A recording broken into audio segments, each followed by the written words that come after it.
I'm so glad you could make it tonight. You found Science Blanket, your quiet space for wonder. Have you ever looked into the darkness behind your closed eyes and felt like you were looking at a slow-motion dream? Tonight, we're wrapping ourselves in the science of the self, specifically, the deep, drifting life of the unconscious mind. We often think of our thoughts as solid, conscious choices, but they are actually ghosts of the psyche, trillions of hidden impulses and ancient memories suspended in a delicate balance between our waking life and the void. From the high, wispy fragments of intuition that look like pulled silk to the heavy, quiet blankets of the deep sleep that bring the reset, the unconscious is the visible signature of the brain's invisible movement. As we begin, imagine yourself floating in a warm, dark sea of thought, feeling as weightless as a shadow itself. You don't need to understand the physics of neural pathways or the names of the cognitive layers tonight. Just let the slow drift of your inner world tuck you in. If this blanket of the mind helps you find rest, I'd love for you to subscribe and join our community of sleepy explorers. Now, take a slow, deep breath. Feel your lungs expand and then empty, as steady as a heartbeat. Let the weight of your day evaporate into the quiet depths of your mind. Relax your jaw, let your shoulders drop, and sink into the softness of your bed. Let's explore the quiet wonders of the unconscious mind together. There exists within each of us a vast and intricate landscape that operates entirely beyond the reach of our conscious attention, a realm where thoughts form and decisions take shape without our deliberate input or awareness. This hidden dimension of the mind guides our behavior through remarkably sophisticated systems of perception, evaluation, and motivation, orchestrating countless actions and responses while we remain entirely unaware of its work. We move through the world believing ourselves to be the conscious authors of our every choice, yet beneath the surface of awareness, complex machinery hums along, steering us through moments both mundane and profound with a precision that rivals anything our conscious mind might achieve. The sophistication of these unconscious processes defies the simple notion that only our conscious, deliberate thinking can handle complexity or nuance. Research has revealed that the mental activities taking place outside our awareness demonstrate flexibility and intricacy that match and sometimes surpass the capabilities of conscious thought. The unconscious mind can weigh options, process information, integrate past experiences, and arrive at conclusions with remarkable subtlety, all while we remain focused on entirely different matters or lost in the fog of sleep. This parallel intelligence operates continuously, adapting to circumstances, learning from experience, and refining its responses in ways that suggest consciousness itself may be only one tool among many in the mind's vast toolkit. When we trace the story of life across evolutionary time and observe the development of individual organisms, a fascinating pattern emerges. Unconscious action appears first, laying the foundation upon which conscious reflection would eventually be built. Simple organisms respond to their environments with exquisite precision, seeking nutrients, avoiding dangers, and navigating their worlds without the burden or benefit of self-awareness.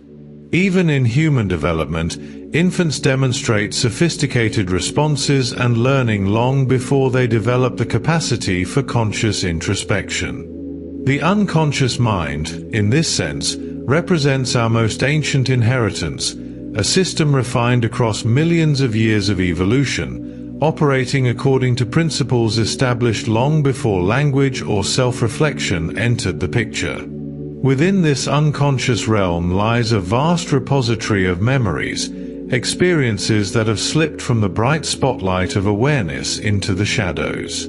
These are not lost, merely stored away, filed in some vast library that exists beyond the reach of our deliberate recall.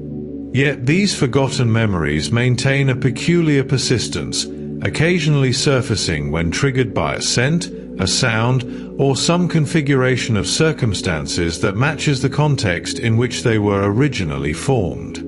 A song from childhood might suddenly unlock a cascade of detailed recollections that seemed entirely lost. The unconscious mind serves as an archivist, maintaining records we cannot consciously access yet which remain available, waiting for the right moment or the right cue to bring them back into the light of awareness. Consider how you tie your shoes, type on a keyboard, or navigate familiar routes without conscious thought.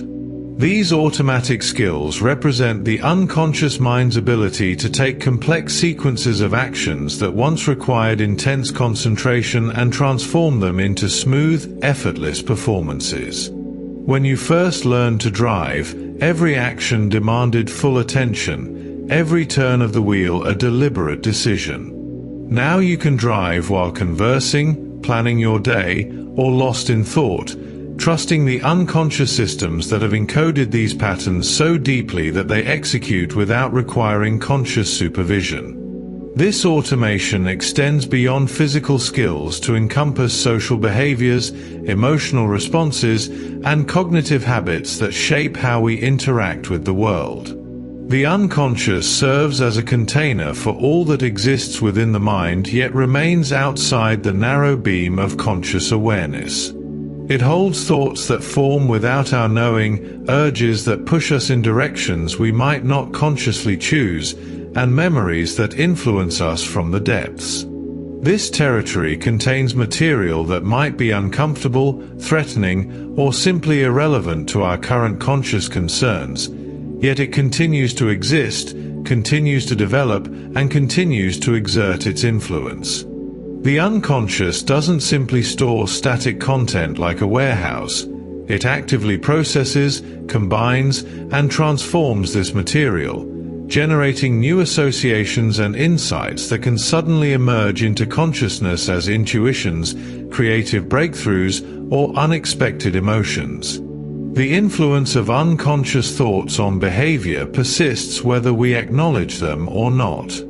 You might feel inexplicably drawn to or repelled by someone without understanding why, only to realize later that subtle cues triggered unconscious memories or associations. Your mood might shift in response to factors you never consciously registered. Decisions that feel entirely rational and well-considered often rest on unconscious foundations, shaped by experiences and learning that occurred outside awareness. The unconscious mind participates in every moment, every choice, every reaction, even as we go about our days convinced that our conscious self sits firmly in control. The image of an iceberg has long served as a metaphor for the relationship between conscious and unconscious mind.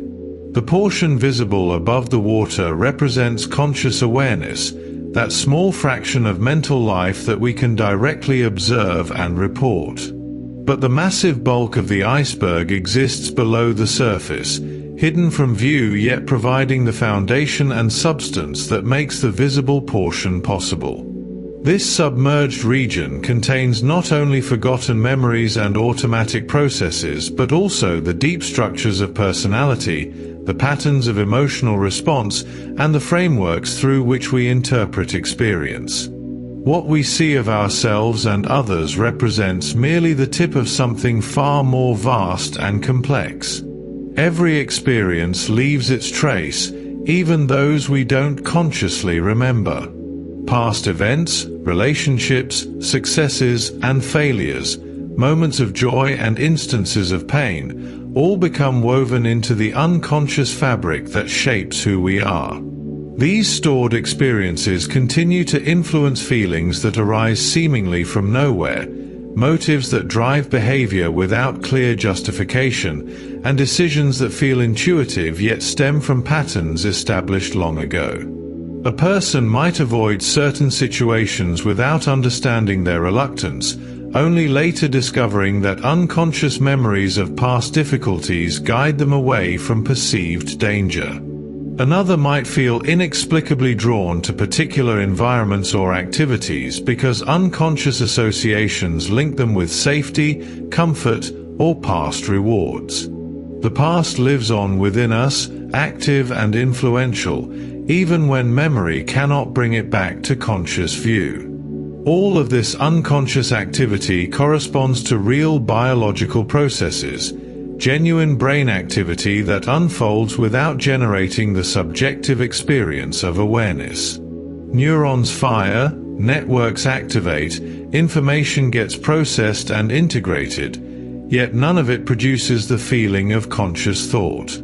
The brain regions involved in unconscious processing work continuously, consuming energy and performing computations as sophisticated as those underlying conscious experience, but their operations remain hidden from introspection. This ongoing unconscious activity represents the mind's background processes, always running, always ready, forming the foundation upon which the occasional emergence of conscious awareness rests like a brief spotlight illuminating small portions of a much larger stage. Modern technology has granted us an unprecedented window into the living brain, allowing scientists to observe patterns of activation and networks of communication as they unfold in real time. These neuroimaging techniques reveal something remarkable and humbling: vast territories of brain activity that correspond to no conscious experience whatsoever. Regions light up, neural networks coordinate their firing, complex patterns of activation sweep through the brain's architecture, yet the person lying in the scanner reports nothing, experiences nothing, remains entirely unaware of this bustling internal activity. The gap between what the brain does and what consciousness can access proves far wider than intuition suggests. Much of what makes us who we are, what drives our responses and shapes our understanding, occurs in neural spaces that introspection can never reach, no matter how carefully we attend to our inner experience. This hidden realm of mental activity has been given a name: implicit cognition, the learning and evaluation that proceeds entirely outside conscious awareness. We acquire knowledge, form preferences, develop skills, and make judgments through processes that never announce themselves to consciousness. A person exposed repeatedly to certain images or sounds will develop preferences for them without ever consciously noticing the exposure. Students absorbing a second language pick up grammatical structures they couldn't articulate or explain. We learn to navigate social situations by detecting subtle patterns in how others respond, building sophisticated models of human behavior without conscious theorizing. This implicit cognition operates constantly, extracting structure from experience, forming associations, updating predictions, all while consciousness focuses elsewhere or rests entirely. The capacity for implicit learning allows humans to master extraordinarily complex patterns and regularities without ever being able to state the rules governing them. Consider how a child learns language, absorbing thousands of grammatical rules and exceptions without formal instruction, eventually speaking with fluency while remaining utterly unable to explain the principles guiding their speech. Or think of expert intuition, the way a chess master sees the right move, a doctor recognizes a diagnosis, or a musician feels when a note sits wrong in a melody. These masters have internalized vast bodies of pattern knowledge that exists below the threshold of verbal articulation. They know more than they can say, their unconscious systems having detected and encoded regularities that conscious analysis might miss or take years to formalize. The unconscious mind excels at this kind of learning, finding structure in noise, extracting signal from chaos, building knowledge that guides behavior even when it cannot be brought into the light of conscious understanding. When information enters the mind, its journey doesn't necessarily end when conscious attention moves elsewhere. Research has demonstrated that recently encoded material can continue to be processed unconsciously, particularly when some goal or intention remains active in the cognitive system. You might study a problem before bed, only to wake with a solution that somehow assembled itself during sleep. Or you might struggle with a creative challenge, set it aside, and later find that an answer has emerged while you were occupied with entirely different tasks. This continued unconscious processing suggests that the mind maintains multiple parallel streams of activity, some conscious and demanding attention, others running quietly in the background, working on problems, integrating information, and preparing responses that will eventually surface when needed. The unconscious doesn't simply store information passively.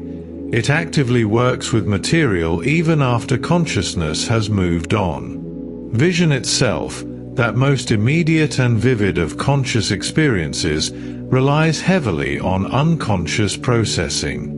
When you look at a scene, you experience a unified, coherent visual world, but this subjective impression emerges from staggeringly complex unconscious computation. The brain must integrate countless fragments of information, detecting edges, recognizing objects, determining depth and spatial relationships, separating figures from backgrounds, all while maintaining stability despite constant eye movements and changes in lighting. These processes of integration occur entirely outside awareness. You see the finished product, the scene as it appears to consciousness, but the construction process itself remains hidden. The unconscious visual systems assemble meaning from raw sensory data, solving computational problems of immense difficulty to present consciousness with a world that seems simply given, immediately present, requiring no effort to perceive. The ability to perform multiple tasks simultaneously reveals the unconscious mind's capacity to manage complex activities without conscious supervision. When you drive a familiar route while engaged in conversation, one part of your mind navigates traffic, maintains lane position, monitors other vehicles, and adjusts speed, all while conscious attention focuses on the discussion at hand. The driving hasn't ceased to be complex. The unconscious systems handling it perform sophisticated moment-by-moment adjustments, but they've become efficient enough that they no longer require the full resources of conscious attention. This multitasking capability depends on the unconscious mind's ability to execute learned procedures, monitor the environment for significant changes, and handle routine decisions, freeing consciousness to focus on novel challenges or engaging activities. We vastly underestimate the sophistication of these background processes, taking for granted the remarkable coordination they achieve. Sometimes the best way to make a decision isn't to think harder but to think about something else entirely. Studies have shown that complex decisions can actually improve when people allow a period of unconscious processing, during which conscious attention focuses elsewhere or rests completely. The unconscious mind, freed from the limitations of working memory and the biases that can plague conscious deliberation, may weigh factors more evenly, integrate information more thoroughly, or detect patterns that conscious analysis overlooks. This phenomenon suggests that the distinction between rational, conscious decision-making and intuitive, unconscious judgment may be less clear than traditionally assumed. Sometimes what feels like a gut instinct represents the output of sophisticated unconscious analysis, and the conscious mind's role becomes not to make the decision but to recognize and implement the solution that unconscious processing has already reached. The recognition that much of mental life occurs outside awareness is not a modern discovery, though contemporary neuroscience has illuminated its mechanisms in unprecedented detail. Long before Freud made the unconscious central to psychological theory, philosophers and scholars recognized that conscious experience represents only a fraction of mental activity. Ancient traditions spoke of hidden knowledge and depths beneath the surface of thought. Enlightenment philosophers puzzled over how the mind could harbor ideas that weren't currently in awareness. The concept of unconscious mental processes has roots extending back centuries, reflecting humanity's long-standing intuition that consciousness alone cannot account for the full range of mental phenomena. What has changed is not the basic insight, but the precision with which we can now study these hidden processes and the recognition of just how much they contribute to everything we do and experience. Mental processes need not enter awareness to shape behavior and influence outcomes. A thought can cause an action, a memory can trigger an emotion, a perception can guide a response, all without ever becoming conscious. This causal effectiveness of unconscious processes means that much of what drives human behavior originates in regions of the mind that introspection cannot reach. We are moved by forces we don't perceive, shaped by influences we don't recognize, guided by systems we cannot directly observe. This doesn't mean we're mere puppets of unconscious impulses. Rather, it reveals that the self is larger and more complex than the narrow window of consciousness suggests. The conscious mind represents one layer of a multi-layered system, and while it plays important roles in planning, reasoning, and self-reflection, it operates in constant collaboration with unconscious processes that provide the foundation for everything consciousness accomplishes. The relationship between consciousness and the unconscious may be more nuanced than a simple division between aware and unaware. Some researchers suggest that unconscious processes might involve forms of awareness that don't match the reflective, introspectable quality of typical conscious experience. There might be gradations of awareness, different varieties of consciousness, or types of information processing that feel different from ordinary conscious thought yet aren't entirely unconscious either. The familiar distinction between conscious and unconscious may prove too crude to capture the full spectrum of mental states. What we call unconscious might include multiple types of processing, some completely outside any form of awareness, others involving subtle varieties of consciousness that simply don't produce the kind of experience we can reflect upon and report. The mind may contain more varieties of experience than our common vocabulary acknowledges, shades of awareness that exist in the spaces between the fully conscious and the entirely unconscious. Among the many forms of memory that shape human experience, procedural memory holds a special place, governing the automatic skills that become second nature through practice. Once you learn to ride a bicycle, the knowledge of how to balance, pedal, and steer becomes embedded in a form of memory that operates without conscious recollection. You don't remember how to ride a bike in the way you remember facts or events.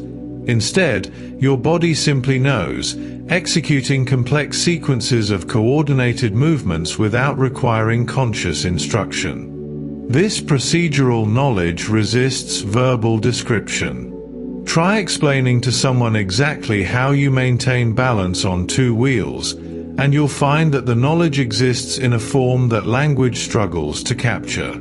The unconscious systems that store and execute these skills work with a different kind of memory, one that bypasses conscious awareness entirely and translates intention directly into coordinated action. A simple psychological test reveals just how difficult it is to suppress unconscious processing even when we try. In the Stroop effect, people are shown color words printed in different colored inks and asked to name the ink color while ignoring the word itself. When the word red appears in blue ink, response time slows and errors increase. The unconscious mind automatically reads the word, activating its meaning before conscious control can intervene, creating interference that disrupts the intended task. This automatic reading happens too quickly and too deeply ingrained to prevent, demonstrating that some unconscious processes override conscious intentions. You cannot simply decide not to read words you're looking at. The unconscious systems responsible for reading operate with such automaticity that they engage before consciousness can apply the brakes. This reveals both the power and the inflexibility of deeply learned unconscious processes. The preferences, judgments, and reactions we direct toward different social groups often originate in unconscious processes that operate outside our awareness and sometimes contrary to our conscious beliefs. Implicit social cognition encompasses the automatic associations, evaluations, and stereotypes that influence behavior without conscious endorsement or even conscious recognition. A person might consciously reject prejudiced beliefs while harboring unconscious biases that nevertheless shape split-second judgments, subtle behaviors, and patterns of attention. These implicit attitudes form through exposure to cultural messages, media representations, and patterns in our environment, becoming embedded in unconscious association networks that activate automatically when relevant cues appear. The gap between what we consciously believe and what our unconscious systems have learned can be substantial, creating internal conflicts and behaviors that puzzle us when we notice them. Understanding these implicit processes doesn't excuse biased behavior, but it does illuminate why conscious good intentions alone may not suffice to eliminate discrimination. Language itself may rest on unconscious foundations more profound than mere learned associations. The theory of universal grammar proposes that humans possess an innate, unconscious knowledge of deep linguistic structures that all languages share, a kind of built-in template that guides language acquisition without requiring explicit teaching. Children don't learn language the way they learn mathematics or history. Instead, they seem to extract grammatical principles from exposure with remarkable speed and efficiency, eventually mastering constructions they've never heard, all while remaining entirely unable to articulate the rules they're following. This unconscious language system operates below the level of awareness, applying principles that linguists require years of study to uncover. Whether or not the specific claims of universal grammar prove correct, the basic insight stands. Language depends heavily on unconscious knowledge, on systems that generate and parse sentences according to principles we cannot consciously access or articulate.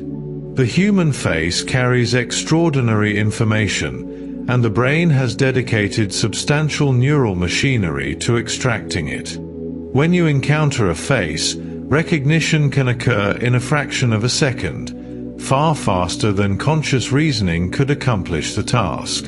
You don't consciously analyze features, compare them to stored representations, and arrive at a conclusion. Instead, recognition simply happens, mediated by unconscious visual systems specialized for facial processing. These systems can distinguish thousands of faces, detect subtle expressions, extract information about age, emotion, and attention, all without requiring conscious thought. The speed and automaticity of facial recognition reveal how thoroughly the unconscious mind handles certain categories of information, providing consciousness with conclusions rather than involving it in the analysis. Only when faces become unfamiliar or ambiguous does conscious processing engage, and even then, much of the work continues in unconscious systems that feed their results upward to awareness. When facing complex decisions involving multiple factors, numerous options, and uncertain outcomes, intuition sometimes guides us better than deliberate analysis. The unconscious mind, with its capacity to integrate large amounts of information simultaneously and weight various factors without the constraints of limited working memory, can arrive at superior decisions compared to conscious deliberation. This advantage becomes particularly apparent in decisions too complex for conscious thought to handle effectively. While consciousness struggles to juggle more than a few considerations at once, unconscious processes can work with broader patterns, detecting relationships and trends that might escape focused analytical thinking. This doesn't mean conscious thought has no role in decision-making, but it suggests that the best decisions often involve a collaboration between conscious analysis and unconscious integration, with periods of reflection alternating with periods of rest that allow unconscious processing to do its work. The neural mechanisms underlying unconscious thought's decision-making advantages are beginning to come into focus. During periods when conscious attention directs elsewhere, brain regions involved in evaluating options and integrating information continue to show activity, reactivating representations related to the decision at hand. This neural reactivation during unconscious thought appears to strengthen the quality of eventual choices, as if the brain continues working on the problem in the background, consolidating information and refining preferences without conscious participation. The improvement in decision quality following periods of unconscious thought suggests that rest isn't merely an absence of mental activity but rather a shift to different modes of processing, ones that may excel at tasks where conscious thought struggles. The sleeping brain, the wandering mind, the attention absorbed in unrelated activities, all may provide opportunities for unconscious systems to process information in ways that enhance understanding and improve judgment. Some of the most striking evidence for unconscious knowledge comes from patients with specific forms of brain damage that disrupt conscious memory while leaving certain implicit capacities intact. These individuals might have no conscious recollection of studying material, encountering people, or experiencing events, yet demonstrate knowledge of these things through their behavior. They perform better than chance on tests involving previously seen information while insisting they're merely guessing. They show preferences for stimuli they encountered during periods they cannot consciously remember. They exhibit learning of skills and patterns despite claiming no memory of the learning episodes. These dissociations between conscious recollection and implicit knowledge reveal that memory systems can operate independently, with unconscious processes retaining and using information that consciousness cannot access. The knowledge exists, shapes behavior, and influences responses, yet remains forever outside the reach of conscious retrieval. Working memory, the system that holds information temporarily available for conscious processing, turns out to be capable of maintaining unconscious content as well. Information can be held in an active, accessible state without necessarily being conscious at any given moment. Think of the experience of having a word on the tip of your tongue, a name or term that you know, that feels present and available, yet refuses to surface into full conscious awareness. This represents information held in working memory in a form that influences processing and primes related concepts while remaining just beyond consciousness's grasp. The traditional equation of working memory with conscious awareness proves too simple. Working memory can maintain representations that guide processing and prepare for use without necessarily producing conscious experience. The boundary between conscious and unconscious proves permeable even in systems we associate most closely with awareness. Words and symbols carry meaning, and the brain extracts this meaning automatically, even from stimuli that never reach conscious awareness. When words are presented too briefly for conscious perception or masked so that observers report seeing nothing, brain activity nevertheless shows signatures of semantic processing. The unconscious mind has accessed the meaning, activated related concepts, and prepared associated responses, all without consciousness registering that a word appeared at all. This semantic processing without awareness demonstrates the depth at which unconscious systems engage with information. The extraction of meaning, once thought to require conscious attention and deliberate interpretation, turns out to be something the brain does automatically, obligatorily, whenever relevant stimuli appear. Consciousness becomes aware of meanings that unconscious processes have already extracted, receiving interpreted information rather than raw data. The unconscious mind serves as an interpreter, translating sensory input into meaningful patterns before consciousness ever gets involved. The unconscious mind's capabilities extend even into domains we typically associate with deliberate, conscious calculation. Research has shown that the brain can perform basic arithmetic operations on numbers that never reach conscious awareness, processing numerical information and executing simple computations automatically. When numbers are presented too briefly for conscious perception or masked by subsequent stimuli, brain regions involved in numerical processing still activate, performing additions or comparisons without conscious registration of the numbers themselves. This automatic mathematical processing reveals how deeply certain cognitive operations have become ingrained, operating as background functions that require no conscious supervision. The unconscious mind handles quantities, makes numerical judgments, and performs calculations as part of its constant work of making sense of the environment, freeing consciousness for challenges that genuinely require deliberate attention and novel reasoning. Perhaps no finding has proven more unsettling to our sense of free will than the discovery that brain activity predicting our choices emerges several seconds before we become consciously aware of making a decision.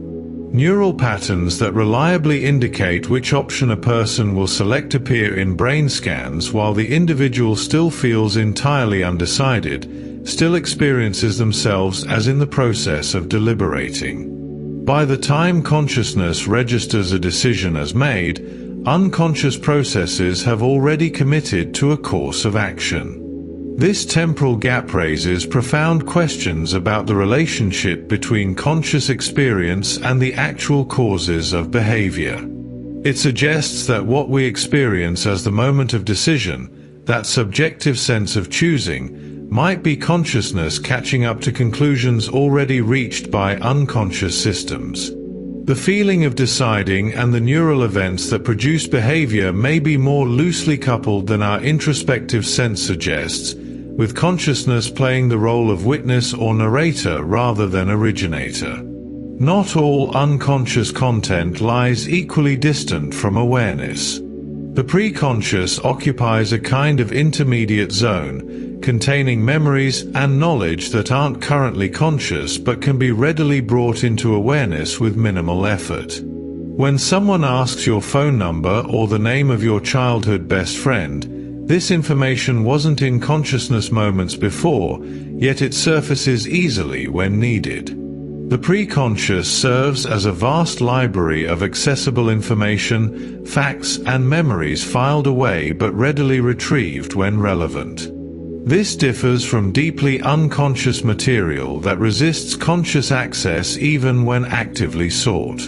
The preconscious represents the mind's working archives, knowledge that doesn't occupy the limited space of consciousness continuously but remains available, waiting just offstage, ready to step into awareness when called upon. Some content remains unconscious not through simple filing away but through active exclusion, psychological forces that keep threatening or painful memories from surfacing into awareness. Repression describes this motivated forgetting, the mind's defensive maneuver to protect itself from material that would produce anxiety, shame, or psychological distress if allowed into consciousness.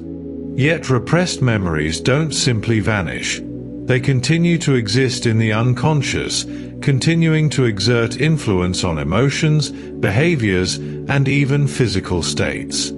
A person might develop inexplicable fears or aversions rooted in repressed experiences, feeling the emotional residue of events they cannot consciously recall.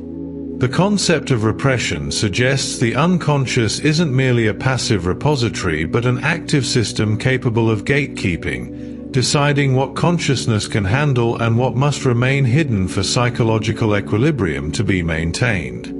Language offers windows into the unconscious through slips, those moments when intended speech goes awry in revealing ways. When someone misspeaks, Substituting one word for another, the error often reflects underlying thoughts, wishes, or preoccupations that differ from consciously intended meaning. These verbal mistakes, popularized as Freudian slips, suggest that unconscious content constantly presses toward expression, occasionally breaking through the control mechanisms that typically govern speech.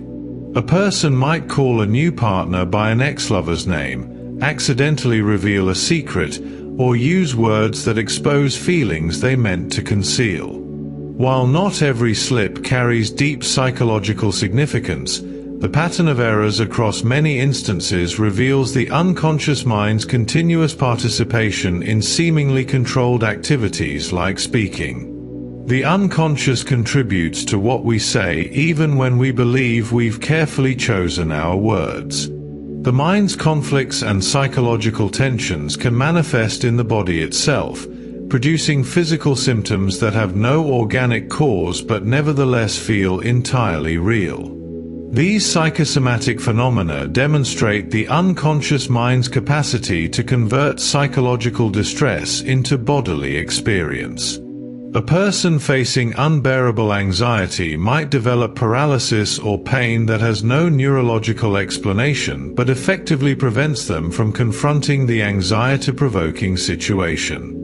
Another might experience symptoms that unconsciously communicate distress or elicit care when direct expression feels impossible. The unconscious mind, denied direct expression of psychological conflicts, finds alternative outlets through the body, creating symptoms that simultaneously express and disguise underlying tensions. This mind-body connection reveals how thoroughly psychological and physical systems interweave, with unconscious processes capable of producing tangible bodily effects that conscious intention alone cannot easily reverse. Traditional psychoanalytic theory proposed that the deepest layers of the unconscious harbor primitive instincts, fundamental drives for sexual satisfaction and aggressive expression that civilization requires us to suppress or redirect. These basic motivations, originating in our evolutionary past and biological nature, operate outside conscious control, pushing constantly for satisfaction while social norms and personal values resist their direct expression. The resulting tension between unconscious drives and conscious restraint was seen as fundamental to human psychology, generating the internal conflicts that shape personality and sometimes produce psychological suffering. While contemporary psychology has moved beyond some aspects of this framework, the basic insight that unconscious motivations can conflict with conscious values remains relevant. We contain impulses and desires we might not consciously endorse, aspects of ourselves that emerge in dreams, fantasies, or moments when control lapses, reminding us that the civilized conscious self rests on foundations shaped by millions of years of evolution. Modern cognitive science has reframed the unconscious not as a seething cauldron of repressed desires, but as an adaptive, efficient system that handles vast amounts of processing outside awareness. From this perspective, the unconscious isn't primarily defensive or primitive, but rather highly sophisticated, managing countless tasks that would overwhelm consciousness if they required constant attention. The unconscious represents the mind's solution to fundamental information processing limitations, a way of accomplishing far more than consciousness alone could manage.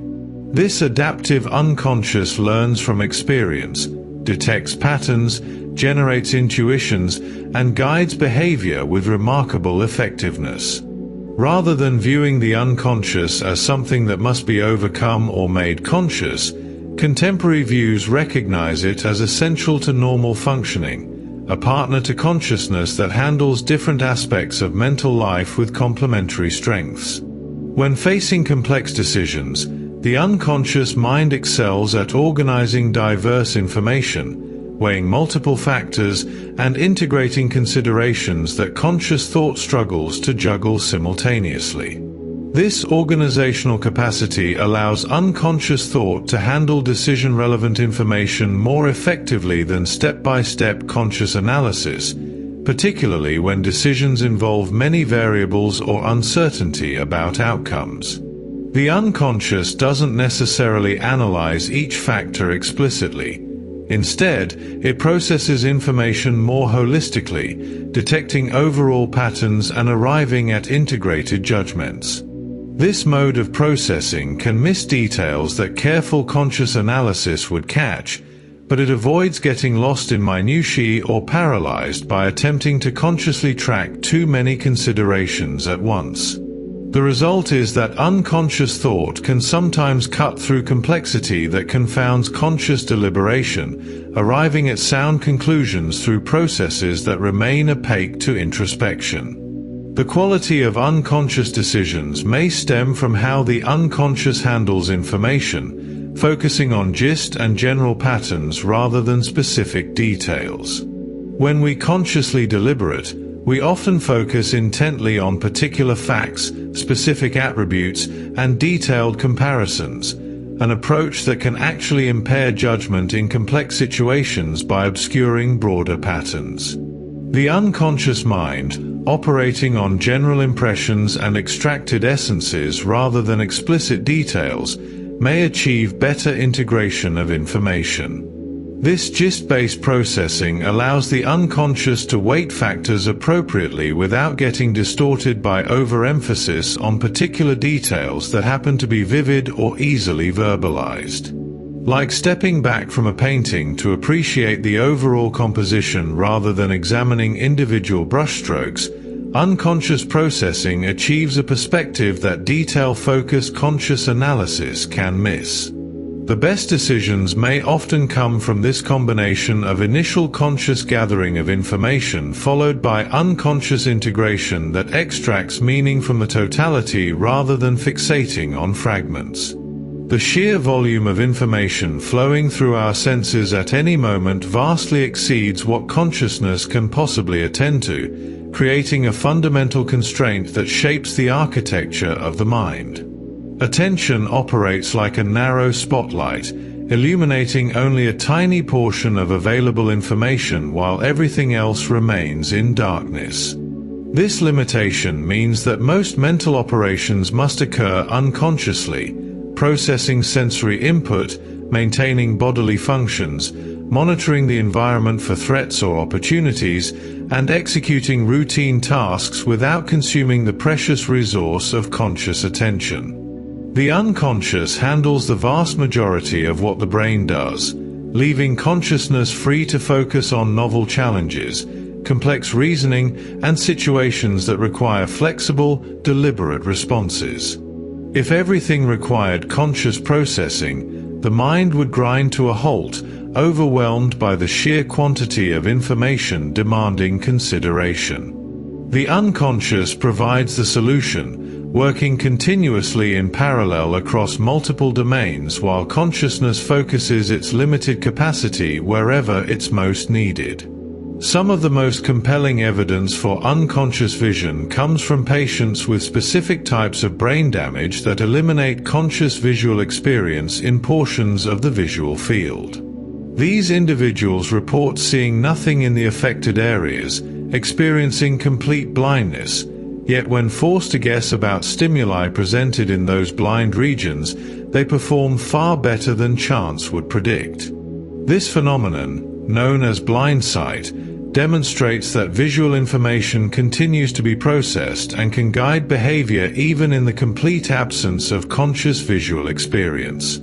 The unconscious visual systems detect objects, track movement, and extract information that the conscious mind never experiences. Patients with blind sight often express surprise at their own accurate guesses, unable to explain how they knew what they couldn't see. The dissociation between conscious experience and behavioral capacity reveals that seeing, in the sense of processing visual information, can occur entirely without the subjective experience of vision. Even when visual stimuli remain completely invisible to consciousness, masked or presented too briefly for awareness, the brain continues to process their emotional significance. Images of faces showing fear or anger, flashed too quickly to consciously perceive, nevertheless activate brain regions involved in emotional processing, particularly the amygdala, which responds to potential threats. The unconscious mind evaluates the emotional meaning of stimuli before consciousness gets involved, preparing appropriate responses and influencing mood and behavior based on information that never reaches awareness. This automatic emotional processing served evolutionary purposes, allowing rapid responses to dangers that couldn't wait for conscious deliberation. In modern life, it means we can be influenced by emotional content we never consciously perceive, our moods and reactions shaped by stimuli that flew past awareness too quickly to register, leaving us feeling emotions without understanding their source. The implicit association test provides a method for measuring unconscious biases by examining the speed of associations between concepts. Participants categorize words and images as quickly as possible, and the test measures how easily they can link certain concepts together. When associations align with unconscious biases, responses come faster. When they conflict with implicit attitudes, responses slow. The test can reveal unconscious preferences and prejudices that people might consciously reject or be entirely unaware of holding. Someone might show strong implicit associations between particular social groups and negative attributes despite consciously endorsing egalitarian values. These implicit biases, operating outside awareness, can nevertheless influence split-second judgments, subtle behaviors, and patterns of discrimination. The implicit association test made visible something that had always existed but remained hidden: the automatic associations that shape responses before conscious reflection can intervene. In rare cases where the connection between the brain's two hemispheres is severed to treat severe epilepsy, fascinating dissociations emerge that illuminate the independence of unconscious systems. Split-brain patients can exhibit conflicts between their two hands, one reaching for an object while the other pushes it away, each controlled by a different hemisphere pursuing different goals. These individuals sometimes report a strange sense that one hand acts on its own, driven by intentions they don't consciously experience. The phenomenon reveals that unified conscious experience emerges from integrated brain activity, and when that integration is disrupted, unconscious processes in the disconnected hemisphere can produce behaviors that feel alien to conscious control. Multiple systems within the brain can operate independently when the neural connections that normally coordinate them are absent, each pursuing its own agenda, creating the eerie experience of conflicting actions arising from a single body. Words activate meaning automatically, and this activation spreads to related concepts without conscious effort or awareness. When a word is briefly presented, even subliminally, it primes related words, making them easier and faster to recognize when they subsequently appear. If you're unconsciously exposed to the word doctor, you'll recognize the word nurse more quickly than you would otherwise, because the semantic network connecting these concepts has been pre-activated. This unconscious priming demonstrates how thoroughly meaning pervades unconscious processing. The mind doesn't wait for conscious recognition to begin extracting semantic information and activating related knowledge. Instead, meaning spreads automatically through unconscious networks, preparing the cognitive system for what might come next, facilitating comprehension and speeding recognition in ways that operate entirely outside awareness. The predictive power of unconscious processes extends even to matters of life and death. Measures of unconscious bias and implicit associations can predict suicide attempts better than conscious self-reports, suggesting that unconscious attitudes toward death and self-harm reflect genuine risk that conscious responses might obscure. People contemplating suicide may consciously deny or minimize their intentions, either to avoid intervention or because conscious and unconscious systems hold genuinely different attitudes. The unconscious measures detect associations and implicit attitudes that the person hasn't consciously acknowledged or that exist in tension with their conscious self-concept. This predictive capacity of unconscious measures highlights how deeply psychological states can exist outside awareness, and how unconscious processes sometimes reveal truths about a person that their conscious mind cannot or will not report. The capacity for empathy, the ability to resonate with another's emotional state and understand their experience, typically engages automatically when we encounter others in distress. For most people, seeing someone in pain triggers unconscious empathic responses without requiring deliberate effort. Yet research on individuals with psychopathic traits reveals that their empathic responses require conscious activation, engaging only when explicitly instructed to empathize. Left to unconscious, automatic processing, psychopaths show diminished neural responses to others' suffering.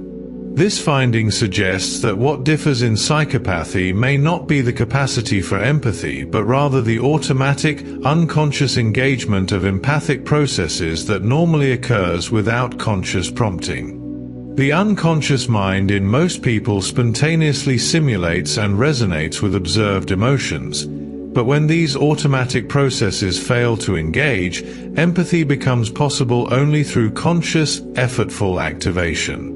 Much of behavioral control involves not just selecting appropriate actions but also suppressing inappropriate ones, and this inhibition operates largely outside conscious awareness. The unconscious constantly monitors responses, blocking impulses that would be inappropriate, dangerous, or socially unacceptable, maintaining behavioral control without requiring conscious effort. You don't consciously decide not to speak every thought that occurs to you, not to reach for every appealing object you see, not to act on every fleeting impulse. Instead, unconscious inhibitory systems automatically suppress these responses before they reach the threshold of action. This unconscious inhibition becomes apparent only when it fails, in moments of disinhibition due to fatigue, intoxication, or neurological conditions that compromise frontal brain systems. The smooth flow of appropriate behavior depends heavily on unconscious processes that continuously say no to countless potential actions, maintaining order and restraint without consciousness ever knowing about most of the responses it prevents. Simple acts can trigger surprisingly profound alterations in consciousness when they engage unconscious processes in unusual ways. Staring at one's own reflection in a mirror for an extended period, particularly in low light, can produce strange perceptual experiences and even hallucinations as unconscious visual and face processing systems respond to the unchanging yet subtly shifting image. The brain, accustomed to dynamic, changing input, begins generating its own activity when faced with monotonous stimulation, producing distortions, seeing faces morph into unfamiliar forms, or experiencing dissociative states where the reflected face seems alien. This phenomenon reveals the constructive nature of perception, how much of what we see represents the brain's unconscious interpretation and elaboration of sensory input rather than a simple reflection of external reality. When the usual flow of varied stimulation is disrupted, unconscious processing systems reveal their active participation in creating the experience of seeing, sometimes producing outputs that conscious perception finds bizarre or unsettling. The brain processes visual information through waves of neural activity that sweep forward from sensory regions toward higher-level areas, and these initial feed-forward sweeps can occur entirely without producing conscious awareness. Information flows through early visual processing stages, extracting basic features, detecting patterns, and categorizing objects before consciousness ever becomes involved. These unconscious feed-forward processes handle the preliminary analysis of visual scenes, sorting and organizing sensory input, preparing it for potential conscious processing if attention selects it. Only when feedback connections engage, when higher brain areas communicate back to sensory regions and sustained neural loops establish themselves, does conscious visual experience typically emerge. The initial unconscious sweep provides a foundation, a preliminary interpretation of the visual world that consciousness may never examine if attention directs elsewhere, yet which still influences behavior and prepares appropriate responses based on information the conscious mind never experiences. Emotional faces carry powerful signals, and the brain responds to their affective content even when they remain below the threshold of conscious visibility. When faces displaying fear, anger, or other strong emotions are presented too briefly for conscious recognition or masked so that observers report seeing nothing, brain regions involved in emotional processing, particularly the amygdala and related limbic structures, show robust activation. The unconscious mind has detected the emotional signal, evaluated its significance, and begun preparing emotional and behavioral responses before consciousness becomes aware that any face appeared at all. This rapid, unconscious emotional processing reflects evolutionary pressures that favored organisms capable of responding to threats and social signals quickly, without waiting for slower conscious analysis. The emotional brain operates at unconscious speeds, ensuring that potentially important affective information influences the organism even when it escapes conscious notice. Different visual features follow different processing timelines in the unconscious mind, with some aspects of a scene analyzed more rapidly than others. The brain extracts information about shapes and forms faster than it processes color information, a hierarchy reflecting both the computational demands of different features and their relative importance for rapid identification and response. You can know what something is before knowing what color it appears, with form information racing ahead through unconscious processing pathways. This differential timing means that unconscious visual processing isn't a single undifferentiated operation, but rather a cascade of specialized analyses occurring in parallel at different speeds, each contributing its output to an emerging representation of the visual world. Consciousness eventually receives an integrated percept, but this integration emerges from multiple unconscious streams operating on different timescales, coordinating their outputs into the unified visual experience we take for granted. The automatic associations measured by tests of unconscious bias don't simply reflect abstract mental content without behavioral consequences. These implicit attitudes predict real-world discriminatory decisions in domains ranging from hiring to medical treatment to criminal justice. When people make decisions quickly, under cognitive load, or in ambiguous situations where multiple interpretations seem plausible, unconscious biases exert stronger influence on choices and actions. A hiring manager reviewing applications under time pressure may unconsciously favor candidates from certain demographic groups. A physician making rapid treatment decisions may be influenced by implicit associations between patient characteristics and likely compliance or disease risk. The connection between measured unconscious bias and discriminatory behavior demonstrates that these implicit processes have tangible effects, shaping outcomes in ways that individuals might consciously oppose but nevertheless enact through the influence of unconscious associations on judgment and choice. Awareness of bias, making implicit associations conscious and explicit, can reduce their expression in subsequent behavior. When people are reminded about the existence and nature of unconscious biases before making decisions, they often show reduced influence of these biases in their choices. This effect suggests that while unconscious processes operate automatically, their influence on behavior can be modulated by conscious awareness and intention. Bringing implicit biases to consciousness doesn't eliminate the associations themselves, which may remain embedded in unconscious networks built through years of exposure, but it can engage conscious control mechanisms that counteract or compensate for bias. The relationship between conscious awareness and unconscious bias reveals an important avenue for intervention. Making the unconscious visible, even temporarily, can shift the balance between automatic impulses and controlled responses, allowing conscious values to override implicit associations when decisions matter. Attention and unconscious processing aren't entirely separate. Rather, attention can modulate and amplify unconscious visual processing, even for stimuli that never reach conscious awareness. When attention directs toward a location or feature, unconscious processing of information at that location or possessing that feature becomes stronger, producing more robust neural responses and greater influence on behavior. You can unconsciously process more information from attended regions of space, even if the information itself remains subliminal. This interaction between attention and unconscious processing reveals that the unconscious mind doesn't operate in complete isolation from conscious control. Instead, conscious intentions and attentional focus can shape which unconscious processes receive priority and resources. The architecture of the mind allows for subtle influences between conscious and unconscious systems, with attention serving as a bridge that modulates unconscious processing without necessarily bringing its contents into awareness.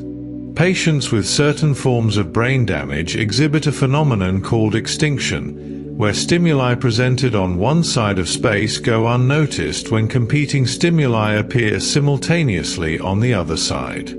Yet even the extinguished, consciously ignored stimuli produce activation in visual cortex, demonstrating that sensory processing continues unconsciously despite the complete absence of awareness.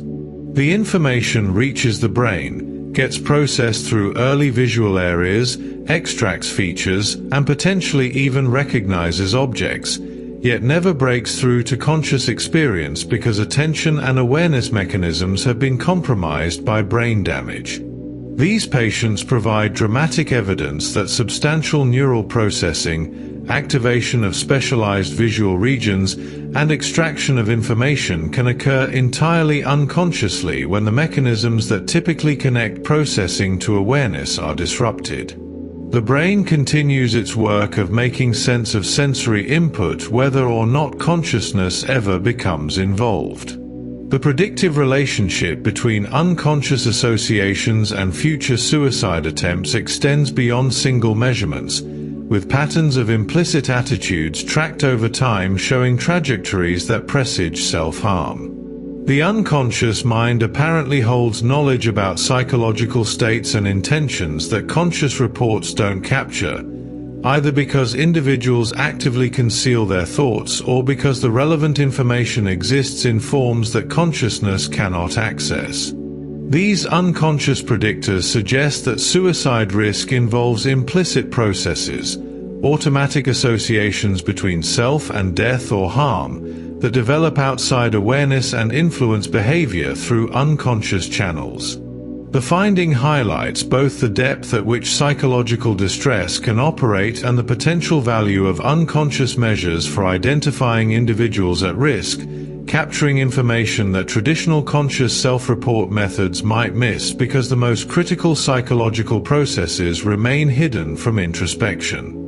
The temporal precedence of unconscious brain activity over conscious decision experience appears across multiple experimental paradigms and decision types, consistently showing that neural patterns predicting choices emerge before subjective awareness of having decided. This lag between neural commitment and conscious experience raises fundamental questions about the relationship between brain activity and subjective states. Does consciousness play any causal role in producing behavior, or does it simply observe and narrate decisions that unconscious processes have already made? The evidence suggests that while specific conscious experiences may arrive late in the causal chain, Consciousness as a broader state, conscious goals and values, conscious attention and learning, all shape the unconscious systems that eventually produce moment-to-moment choices. The relationship between conscious and unconscious determination of behavior proves more complex than simple one-way causation, involving feedback loops where conscious states configure unconscious processes that subsequently generate behaviors consciousness then experiences as chosen. When facing decisions involving many considerations, uncertain outcomes, and complex trade-offs, the unconscious mind's tendency to process information at the level of gist rather than detail provides a decisive advantage. Conscious deliberation often bogs down in specifics, attempting to track and weight numerous individual factors, an approach that can actually impair judgment by obscuring overall patterns and relationships. The unconscious, extracting general impressions and essential themes rather than maintaining explicit records of details, achieves a form of wisdom through simplification. This gist-based processing integrates information more holistically, capturing what matters most while avoiding the distortions that can arise from overweighting particular vivid details or easily verbalized factors. The result is that complex decisions often benefit from periods of unconscious processing during which conscious attention directs elsewhere, allowing unconscious systems to work with information at appropriate levels of abstraction, extracting signal from noise, and arriving at judgments that reflect genuine understanding rather than getting lost in the weeds of excessive detail that conscious thought struggles to organize effectively.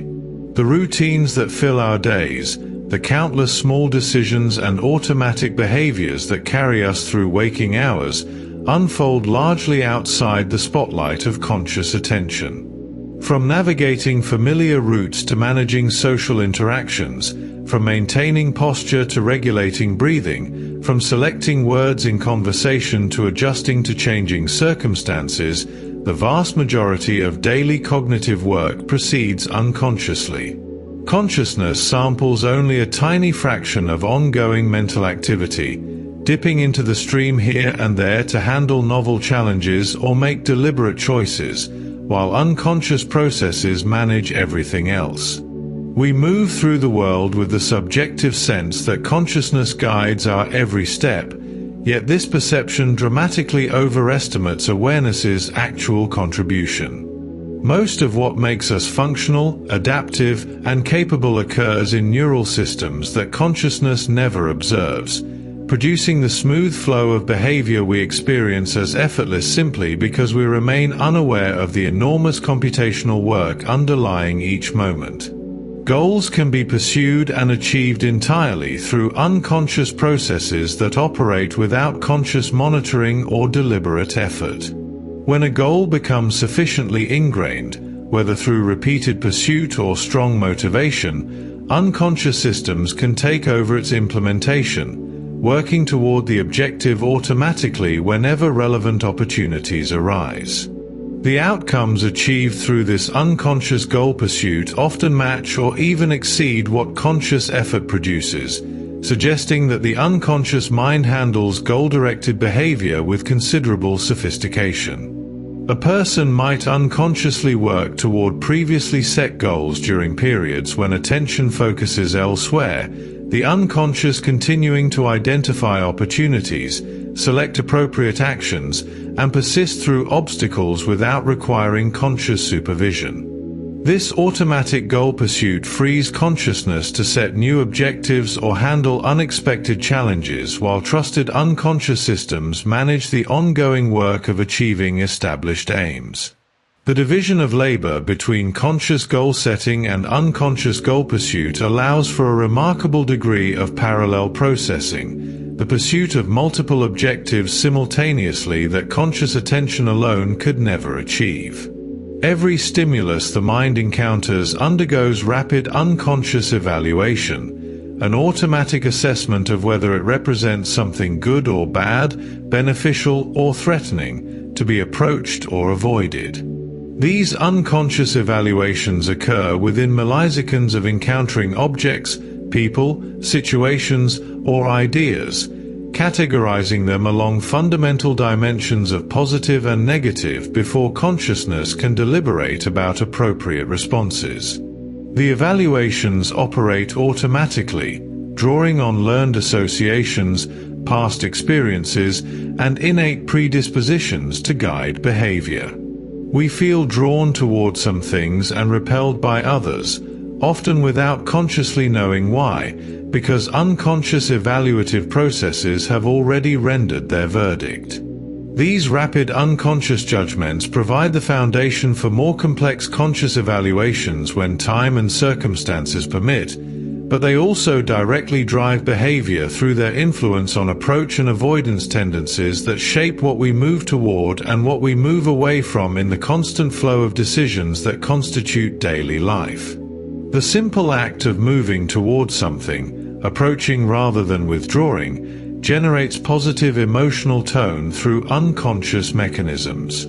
The physical action of approach, whether reaching for an object, leaning forward, or taking steps toward a goal, activates neural systems associated with positive affect, creating feelings of warmth, enthusiasm, or satisfaction. This connection between approach behavior and positive emotion operates unconsciously, the brain linking movement patterns with emotional states without requiring conscious reflection. The phenomenon suggests that emotion and action are deeply intertwined at unconscious levels, with bodily movements shaping emotional experiences as much as emotions drive movements. We might feel better about something partly because we're moving toward it, the approach behavior itself generating positive affect that then colors our conscious experience and evaluation. The unconscious mind maintains these associations between action and emotion, coordinating body and feeling in ways that consciousness experiences as unified but that emerge from unconscious integration of multiple systems. Just as approach generates positive emotion, avoidance behavior produces negative affective tone through automatic unconscious processes. Moving away from something, withdrawing, creating distance. These actions activate neural systems associated with negative emotions, generating feelings of anxiety, discomfort, or aversion. The avoidance itself creates negative emotional experience, independent of whatever prompted the avoidance in the first place. This unconscious coupling means that our emotional responses to situations involve not just evaluation of the situations themselves, but also the emotional consequences of our behavioral responses to them. Avoiding something makes us feel worse about it, the negative effect generated by avoidance behavior feeding back to reinforce the negative evaluation that prompted avoidance. The cycle operates largely outside awareness, with unconscious systems linking action patterns to emotional states, creating feedback loops where behavior shapes emotion shapes further behavior. We exist within webs of unconscious associations between movement, evaluation, and feeling that coordinate to produce the subjective sense that we simply know what we like and dislike.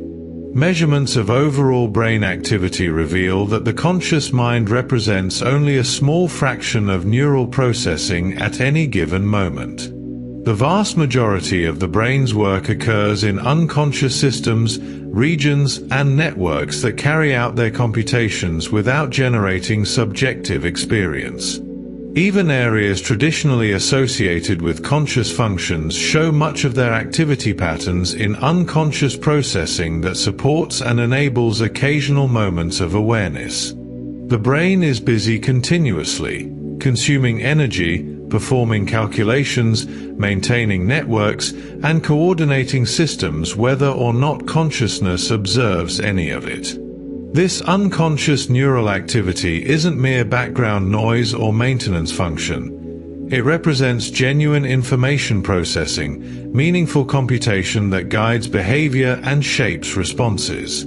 Consciousness emerges from specific patterns within this vast sea of unconscious activity, particular configurations that produce subjective experience, But these conscious moments float atop an ocean of unconscious processing that provides the foundation and does most of the actual cognitive work. Speed distinguishes unconscious processing from the more laborious pace of conscious thought. Where conscious deliberation measures itself in seconds or longer, unconscious processes operate in milliseconds, completing evaluations, activating responses, and initiating behaviors faster than consciousness can track. This speed advantage reflects efficiency gained through experience and evolution, unconscious systems having optimized common operations to the point where they execute nearly instantaneously. The rapid unconscious processing allows for real-time adjustment to changing circumstances, threat responses that can't wait for conscious analysis, and behavioral coordination that requires split-second timing. By the time consciousness becomes aware of a situation, unconscious processes have already performed initial analysis, categorized stimuli, activated relevant knowledge, and often begun preparing responses. Conscious experience always arrives slightly late to its own party, observing outcomes of unconscious processes that have already done much of the critical work. This temporal relationship means that consciousness operates more as a reviewer and coordinator than as the first responder to most situations. When elements of a scene conflict or fail to fit expected patterns, unconscious processing detects the incongruence rapidly, and this unconscious conflict actually speeds the arrival of conscious awareness. The brain notices violations of expectation automatically, deviations from patterns established through experience, and these detections flag items for conscious attention. A chair floating in midair, an animal in an impossible location, colors, or features that don't belong, all trigger unconscious conflict that accelerates conscious recognition. The mechanism ensures that unusual or potentially significant information receives priority for conscious processing, the unconscious serving as a filter that sorts expected from unexpected, directing attention toward whatever requires deeper analysis. This division of labor, unconscious systems monitoring constantly for anomalies and violations while consciousness investigates flagged items, allows for efficient allocation of limited attentional resources. Most of the time the world proceeds as expected and unconscious processing handles it smoothly, but when something seems wrong, unconscious conflict signals consciousness to take a closer look.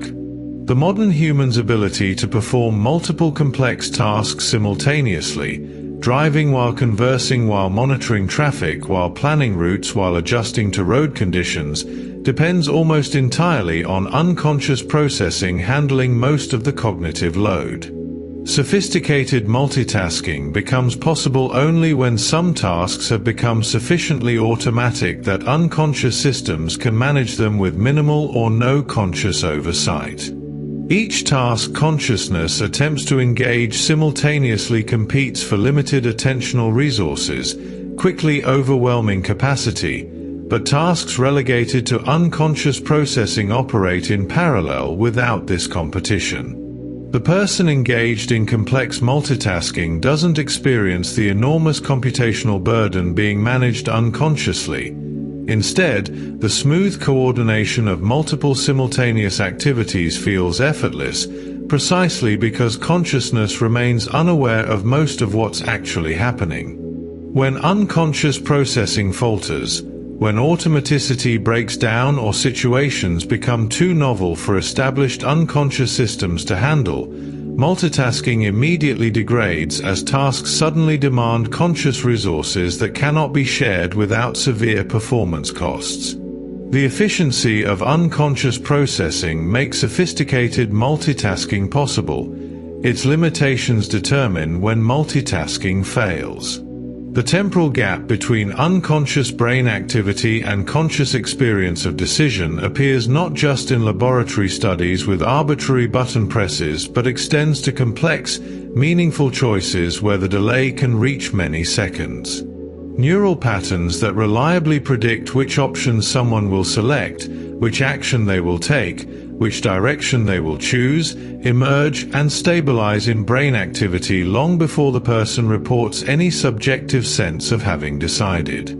This extended delay suggests that complex decisions involve substantial unconscious processing, weighing of factors and integration of information that builds toward a conclusion while consciousness remains entirely unaware that a choice is forming.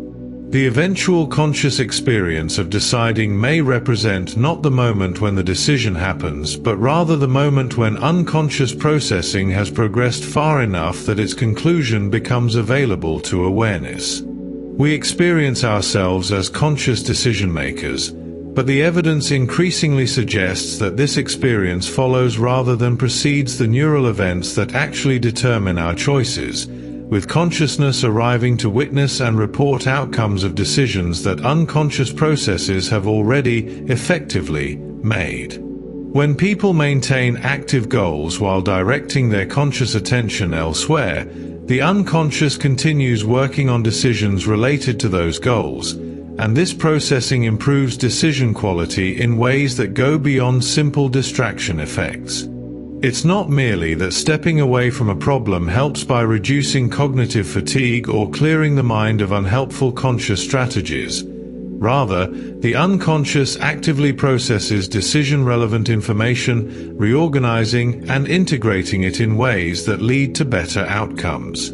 This improvement specifically depends on maintaining the goal, on the mind continuing to treat the decision as something that needs resolution. Without an active goal, distraction provides no benefit, but with a goal present, unconscious processing during periods when attention directs elsewhere produces genuine gains in decision quality. The unconscious mind, freed from the constraints and biases that sometimes plague conscious deliberation, works according to its own principles, arriving at conclusions that often prove superior to what extended conscious analysis produces. Rewards presented below the threshold of conscious awareness nevertheless influence subsequent decisions and behaviors, demonstrating that motivational systems operate unconsciously. When people receive subliminal feedback indicating success or failure, gain or loss, their behavior adjusts accordingly even though they report no awareness of having received any reward information. The brain's value learning mechanisms don't require conscious recognition to function. They detect patterns of reward and punishment automatically, updating expectations and shifting preferences based on unconscious tracking of outcomes. This unconscious sensitivity to rewards means that motivations can be shaped through channels that bypass awareness entirely, preferences developing and choices shifting in response to reinforcement that consciousness never registers. The findings reveal how deeply automatic our motivational systems are, how much of what drives behavior emerges from unconscious learning about what leads to good or bad outcomes rather than from conscious deliberation about values and goals. Individual differences in personality shape not just conscious choices and behaviors but also unconscious perceptual processing, with traits influencing how quickly and accurately the unconscious mind handles different types of information. Anxious individuals show unconscious attentional biases toward threatening stimuli, their perceptual systems automatically prioritizing threat-related information. Extroverted people demonstrate different patterns of unconscious reward sensitivity compared to introverts. Personality traits modulate unconscious processing in ways that create characteristic patterns of perception, attention, and response that operate entirely outside awareness. These unconscious influences of personality mean that individual differences extend far deeper than conscious attitudes or deliberate choices. They reach into the fundamental architecture of how the mind processes information, creating dispositional patterns that shape experience from the ground up.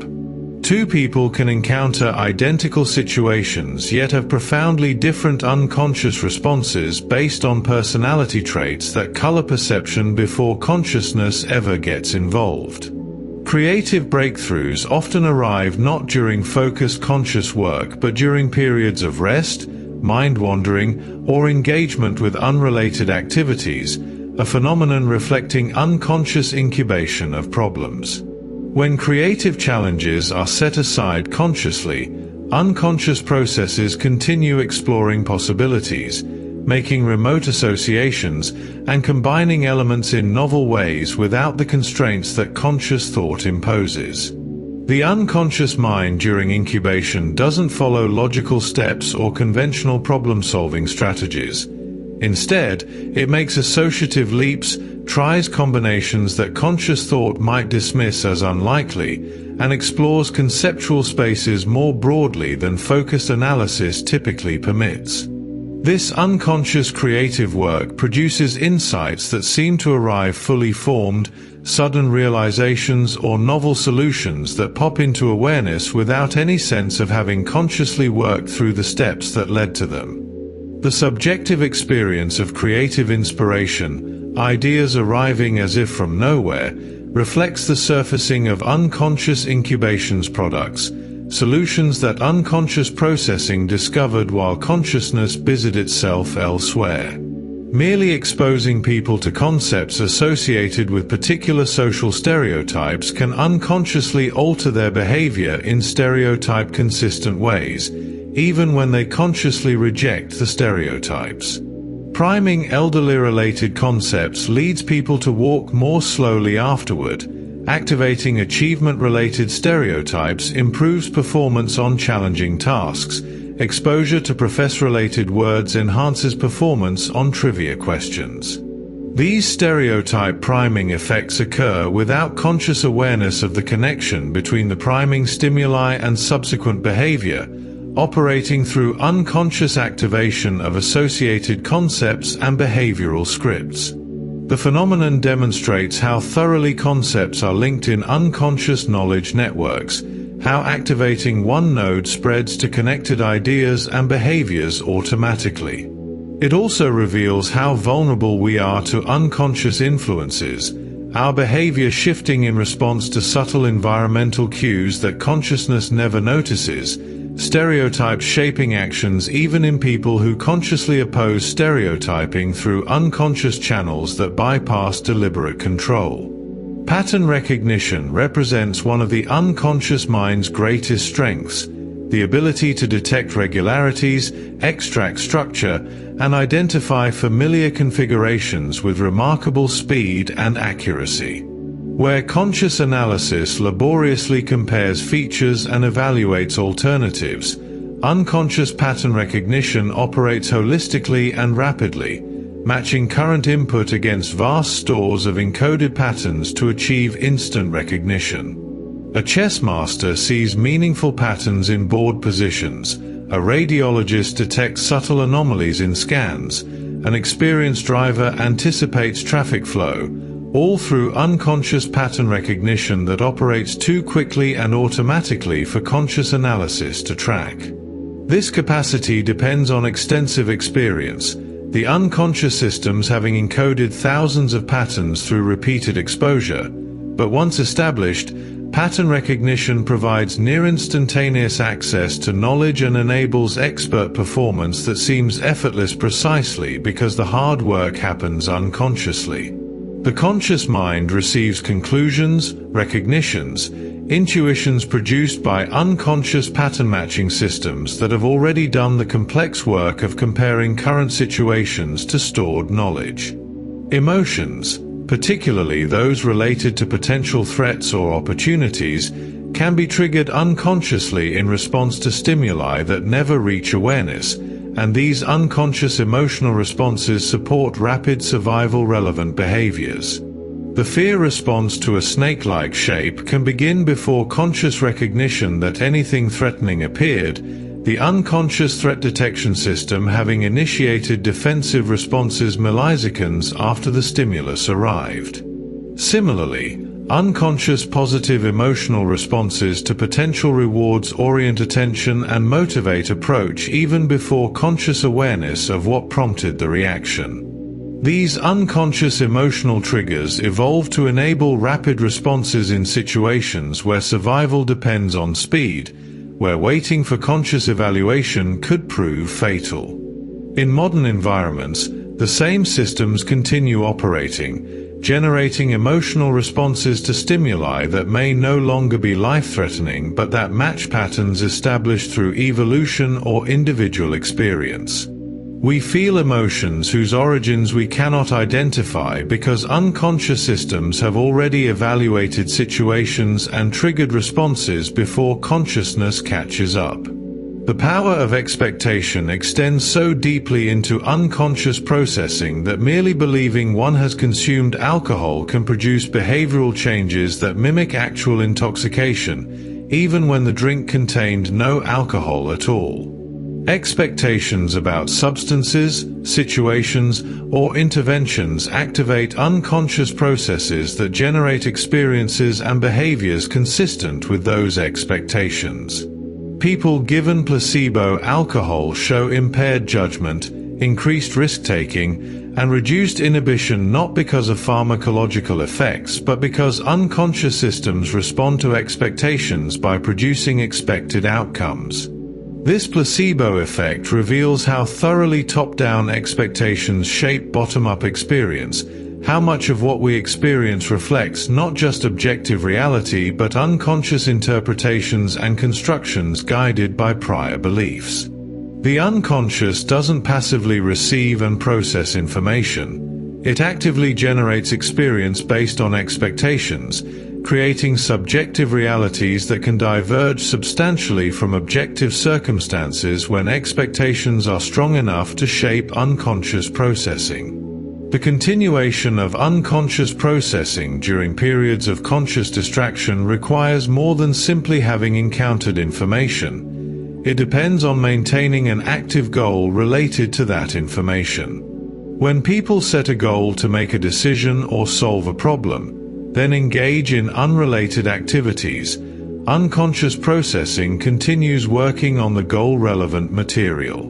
Without an active goal, unconscious processing doesn't show the same sustained engagement with previously encountered information. The goal serves as a kind of flag or marker that tells unconscious systems to continue allocating resources to particular content even when consciousness has moved on.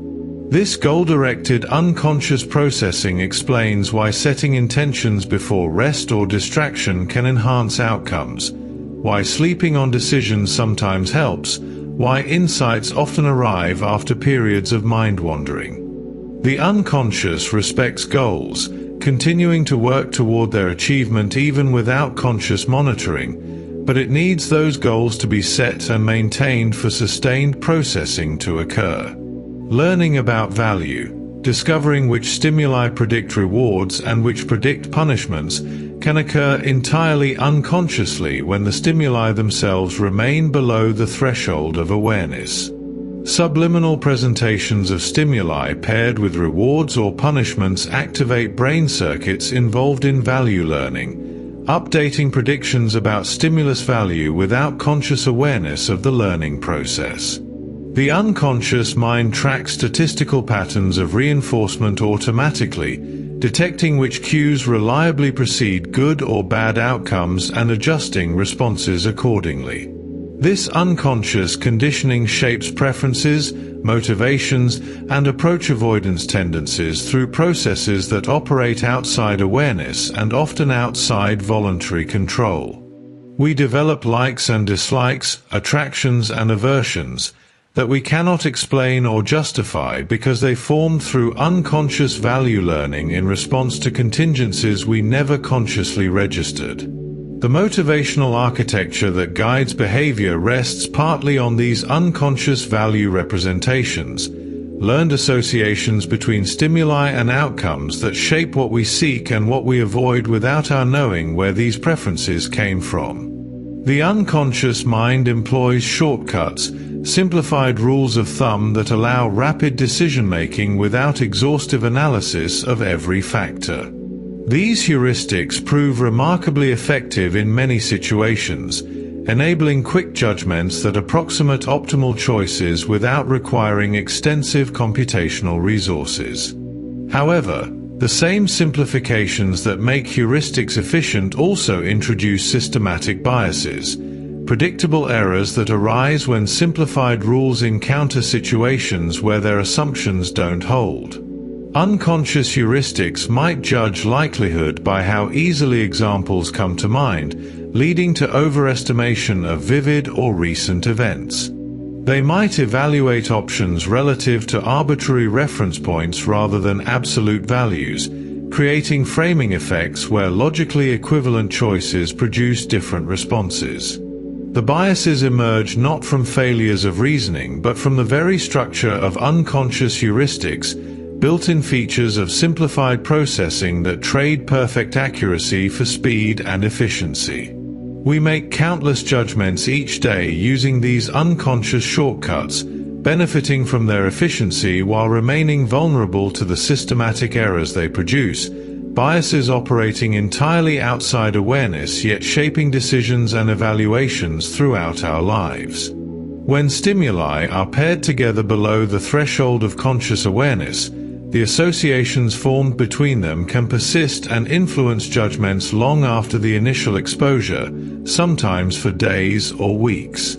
A neutral stimulus repeatedly paired subliminally with positive or negative images takes on the valence of what it was paired with, becoming liked or disliked despite no conscious memory of ever having encountered it before.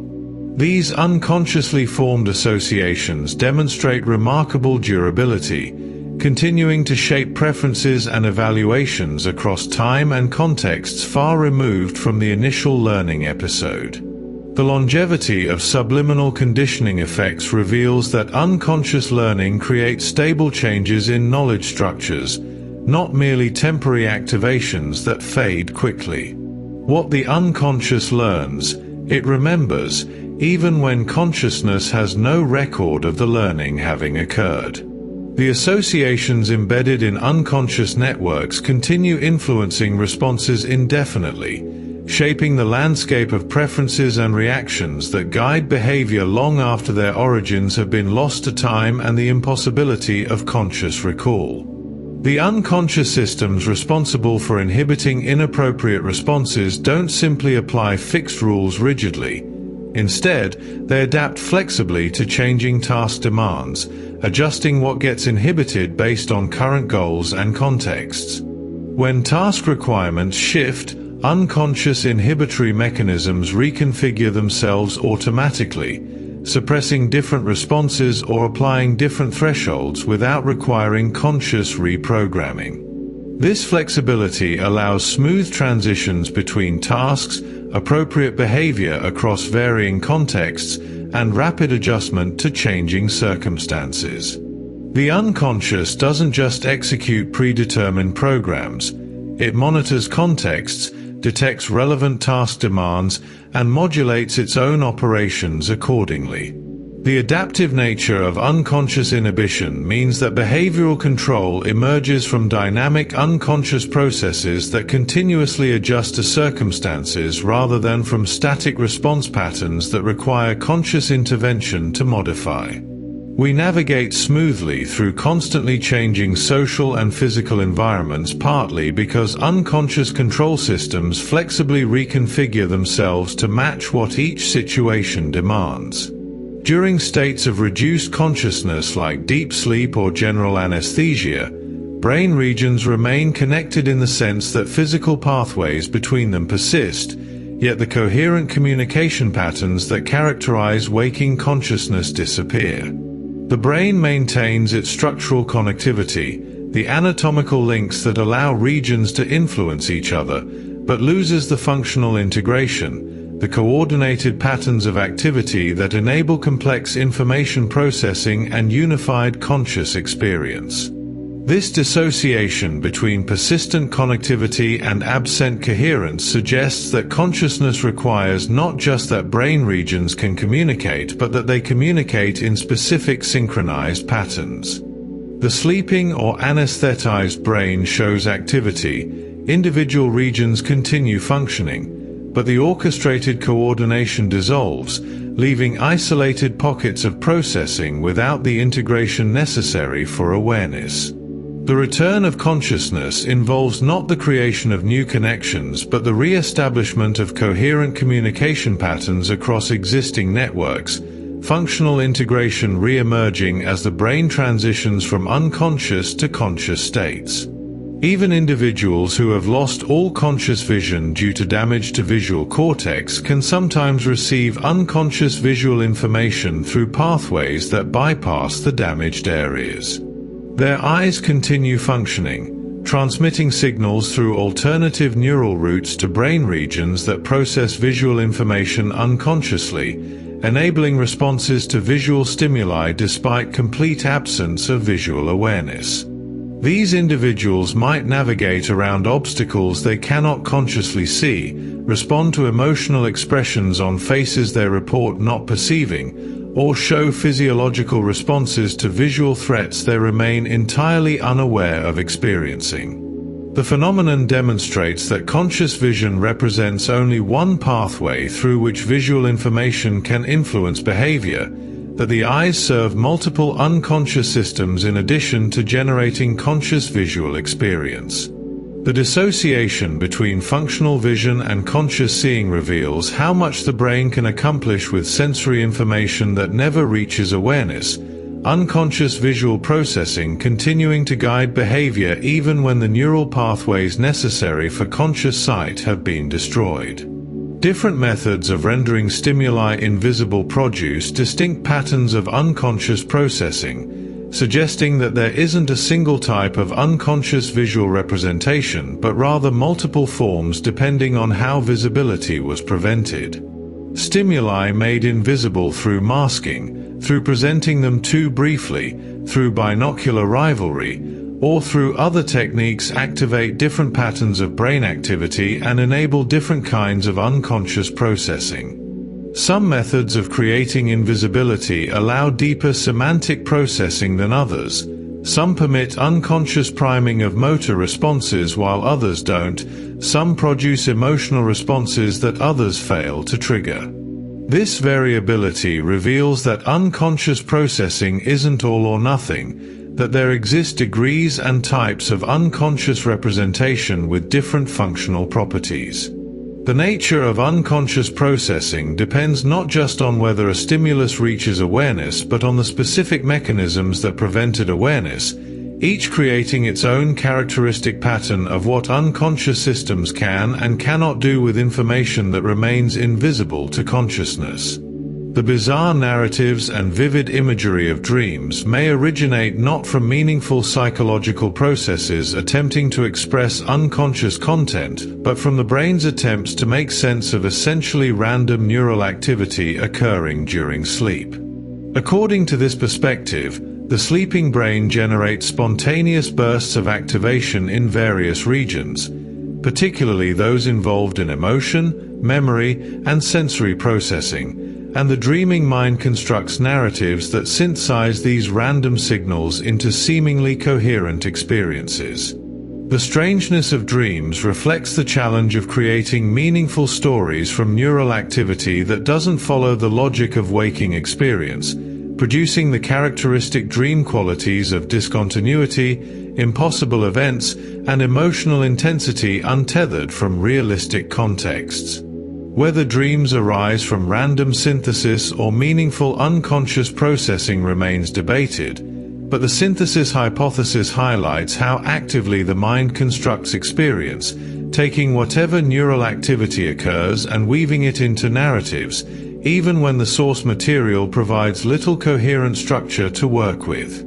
Patients with severe amnesia, unable to form new conscious memories of events or learning episodes, can nevertheless acquire new skills and demonstrate learning through their performance despite having no conscious recollection of ever having practiced.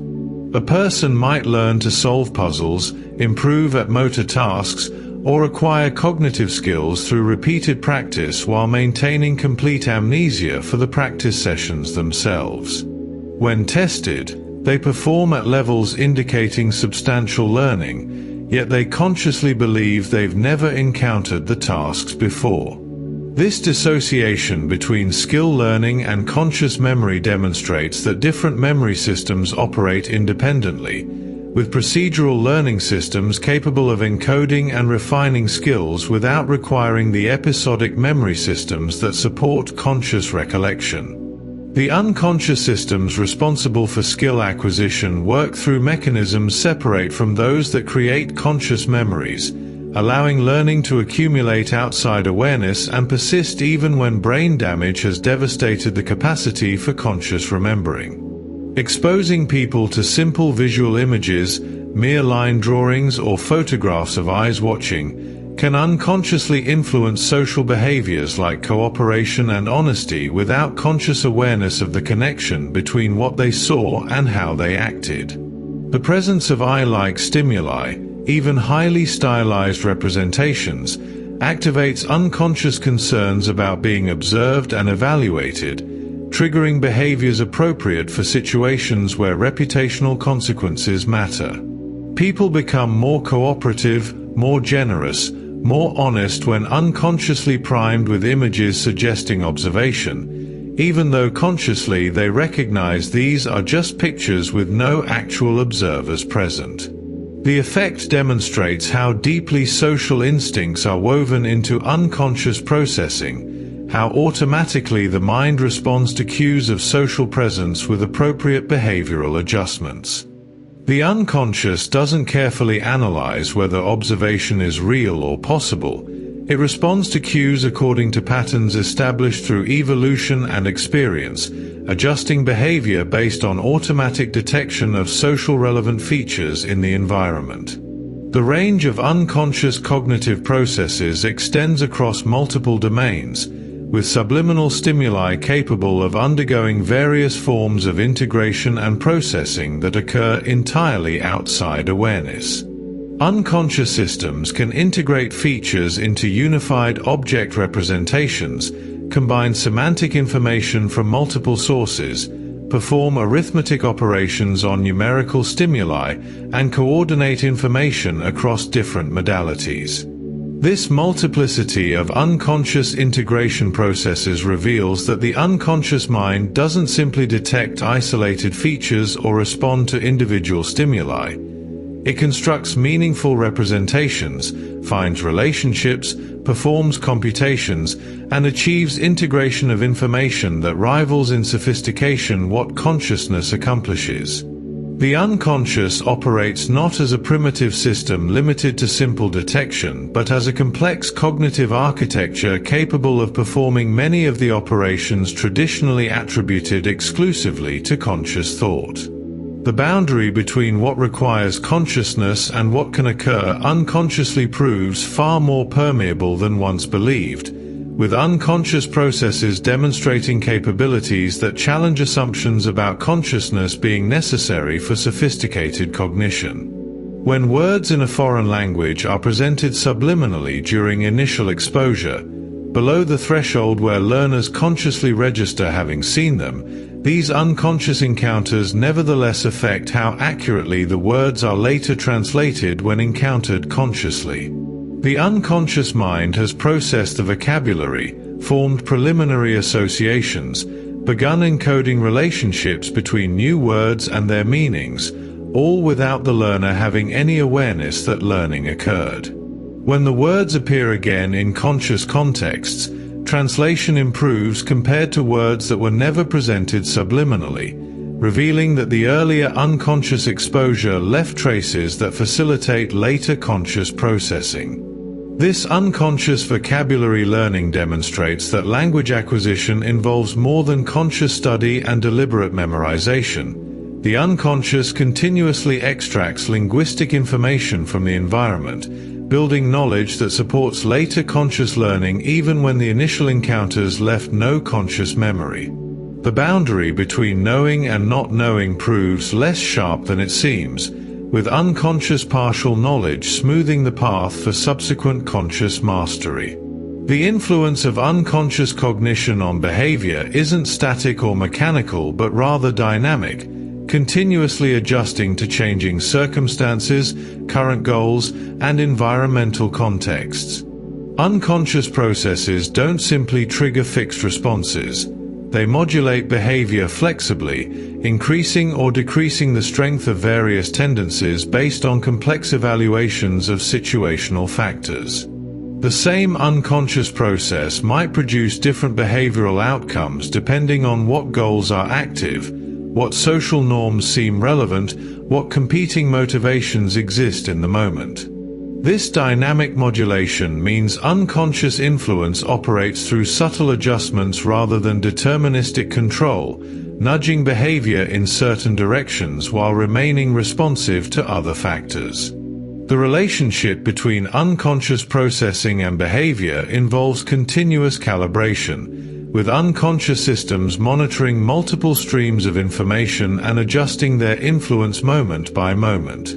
We experience ourselves as responding to situations with appropriate flexibility, unaware that much of this adaptive adjustment occurs through unconscious processes dynamically modulating behavioral tendencies outside our awareness. When people make abstract choices between options, like selecting between concepts or categories rather than physical objects, these abstract decisions automatically activate motor systems in ways that correspond to how they would physically interact with the chosen options.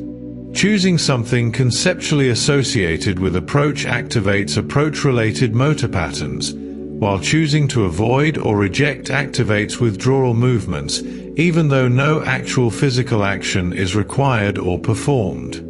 The unconscious mind represents abstract choices partly through the motor systems that would implement related physical actions, blurring the boundary between thinking and doing at unconscious levels. This motor grounding of abstract thought suggests that cognition remains deeply connected to bodily action even when thinking about purely conceptual matters. The unconscious doesn't maintain a clean separation between mental and physical, between abstract reasoning and concrete movement. Instead, abstract thought activates the same motor representations that physical actions would engage, thoughts about approaching or avoiding automatically preparing the body for corresponding movements even when those movements serve no functional purpose in purely mental tasks.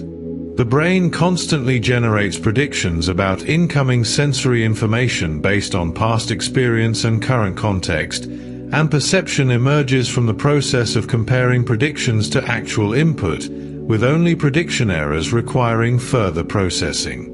This predictive coding framework explains much of unconscious perception as automatic error minimization, the brain continuously updating its internal models to reduce discrepancies between expected and actual sensory data. When predictions match input closely, processing proceeds unconsciously and efficiently, with no need for conscious attention. Only when significant prediction errors arise, when something unexpected or novel appears, do signals propagate upward to engage conscious processing. Most of perception occurs unconsciously because most of the time the world unfolds as expected, allowing prediction mechanisms to handle sensory input automatically without engaging consciousness. The unconscious mind learns statistical regularities of the environment, builds models that capture these patterns, uses the models to generate predictions, and processes sensory information primarily through this predictive lens, with consciousness called upon only when predictions fail substantially. The effects of unconscious priming, the way subliminal stimuli influence responses to subsequent stimuli, show their strongest influence when responses must be made quickly, before conscious processing can fully engage. In rapid reaction time tasks, unconscious priming effects are robust and reliable, but as response times lengthen and conscious deliberation becomes possible, priming effects diminish.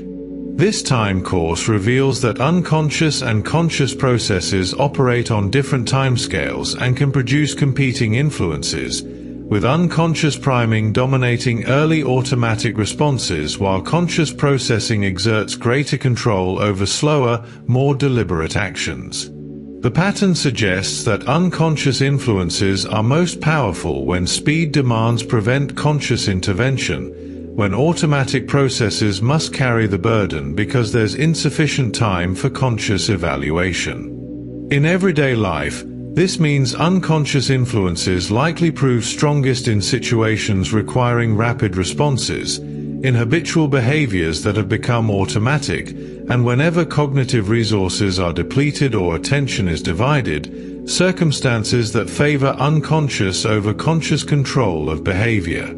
Learning vocabulary unconsciously, through subliminal presentations or implicit exposure, creates knowledge that influences not just later translation or recognition but also subsequent choices involving those words. When people encounter words they've learned unconsciously in decision contexts, their choices shift in ways reflecting the unconsciously acquired meanings and associations, even though they have no conscious memory of having learned the words. The unconscious vocabulary knowledge guides behavior, shaping preferences and decisions involving the newly learned words despite absence of conscious recollection. This influence of unconscious vocabulary learning on choice demonstrates that unconscious knowledge doesn't remain inert or disconnected from behavior. It actively participates in decision processes, contributing information that conscious reasoning may remain entirely unaware of considering. The words carry meanings that the unconscious has extracted and encoded, and these meanings influence judgments and choices even when consciousness cannot access them directly, creating situations where decisions reflect knowledge the person doesn't consciously know they possess.